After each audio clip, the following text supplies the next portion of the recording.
बिस्मिल्लाहिर्रहमानिर्रहीम। अल्लाह पाक आप सबको हमेशा सलामत रखे। फटी हुई एड़ियों का इलाज।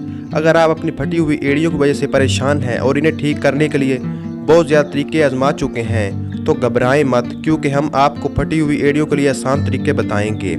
इसके इलाज के लिए सबसे अहम बात यह है कि ज़्यादा पानी पिया जाए ताकि जिस्म में पानी की कमी पूरी हो सके। इसके अलावा नीचे बताएंगे कुदरती तरीके पर अमल करें और मुलायम पाँव और एड़ियाँ हासिल करें। केले का इस्तेमाल। अगर आप केले को अच्छी तरह पेस्ट बनाकर अपनी एड़ियों पर लगाएं तो वो बहुत तेज़ी से ठीक होने लग जाएंगी। लेमन का रस। फटी एड़ियों के लिए लेमन सबसे मुफीद चीज़ है। थोड़ा सा गर्म पानी लेकर इसमें नींबू का रस मिलाएं और इसमें अपने पाँव 10 मिनट के लिए डुबोकर बैठ जाएं। लेमन का रस और वैसलीन मिलाकर लगाने से फटी एड़ियाँ ठीक हो जाएंगी। जैतून का तेल। सोने से कबल आप चाहें तो अपनी एड़ियों पर जैतून का तेल लगाकर 10 मिनट के लिए इंतजार करें और फिर जराबे पहन लें। बाकायदगी से इसके इस्तेमाल से आपकी फटी एड़ियाँ दिनों में ठीक हो जाएंगी। दोस्तों, वीडियो अच्छी लगे तो वीडियो को लाइक करें। चैनल पे न्यू है तो चैनल को सब्सक्राइब कीजिए। शुक्रिया।